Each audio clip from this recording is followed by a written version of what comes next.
Bienvenue, je m'appelle Anneke et ceci est un nouvel épisode de mon podcast. Comme toujours, j'insiste sur l'importance de savoir ce que vous faites et pourquoi vous le faites. Car si vous avez cette certitude, vous pouvez tout changer dans votre vie. Vous aurez alors l'occasion d'aller au cœur et de grandir vers une meilleure version de vous-même et une vie meilleure.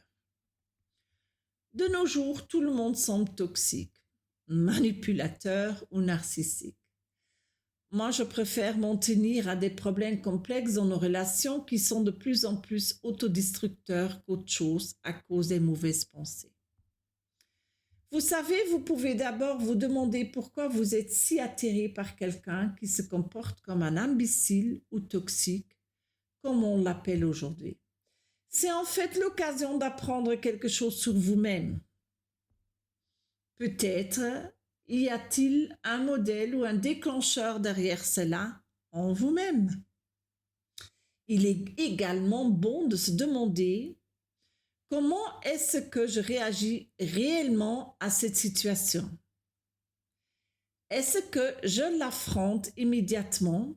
Est-ce que je me mets en colère ou est-ce que j'essaye de dire honnêtement ce que je ressens? Par exemple, si vous avez un patron, un partenaire ou un ami qui ne communique pas bien, vous pouvez vous sentir intimidé et garder la bouche fermée. Mais c'est en fait une dynamique que vous pouvez explorer en vous-même.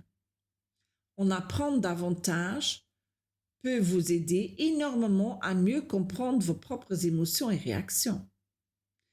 Et puis, il est important de se dire qu'est-ce que cette situation vous fait. Êtes-vous triste, en colère, en deuil ou en peur ou pensez-vous je ne mérite pas cela?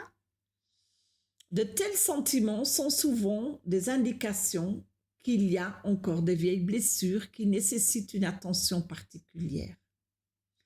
Et si vous êtes dans une relation malsaine, quelle qu'en soit la nature, vous pouvez même choisir de rester. Oui, pourquoi pas? Juste pour apprendre ce dont vous avez besoin pour grandir. Et si vous ne le faites pas, bon, c'est pas grave, mais vous risquez de rencontrer à nouveau ce genre de personnes plus tard et le schéma se répète. Parfois, le problème vient un peu de vous-même. Supposons que vous soyez naturellement très optimiste. Il se peut que votre attitude frustre inconscientement l'autre personne, l'amenant à agir plus négativement. Posez-vous donc la question suivante. Comment est-ce que je peux réagir? Comment puis-je rester dans ma force en restant aimant et gentil? Et en fin de compte, c'est à vous de choisir comment vous réagissez. Et si vous décidez de changer quelque chose, vous devrez d'abord faire le point avec vous-même. Cherchez ce que vous voulez vraiment et essayez de rester en votre puissance. C'est vraiment votre choix. Peut-être avez-vous besoin d'apprendre quelque chose de cette situation, même si cela ne se passe pas de la manière la plus agréable. Il ne s'agit pas de bien ou de mal. Mais si vous en tirez des leçons, cela vous rendra plus fort, car il y a souvent une vieille blessure quelque part qui doit être guérie. Et vous pouvez vous attaquer à quelque chose comme ça. Par exemple, en visualisant comment vous voulez rester puissant et en définissant votre intention en conséquence. Alors, supposons que quelqu'un soit un imbécile pour vous et que vous aimiez pourtant cette personne. Alors, je peux vous conseiller cet exercice. Lorsque vous vous réveillez le matin, prenez un moment pour respirer calmement et vous calmer.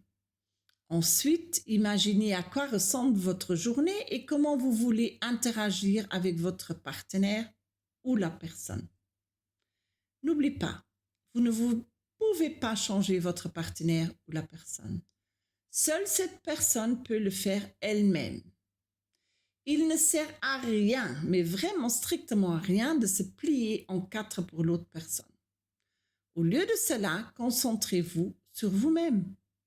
Visualisez comment vous gérez chaque situation et comment vous réagissez aux déclencheurs en restant calme et en réalisant que le comportement de l'autre personne n'est souvent pas personnel. Il peut provenir de votre propre douleur. Restez amical et dites votre vérité lorsque vous êtes calme. Dans les conversations, répétez ce qui est dit de manière neutre. Indiquez que vous l'appréciez et prenez le temps d'y répondre. C'est ainsi que vous brisez les vieux schémas. Et le soir, évaluez votre journée et visualisez comment vous auriez aimé répondre avec force et amour. Fixez-vous des intentions pour le lendemain afin d'être plus puissant et de reconnaître les émotions.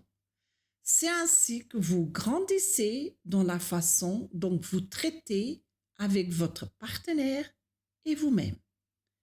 Et moi, je vous remercie beaucoup de m'avoir écouté et à bientôt.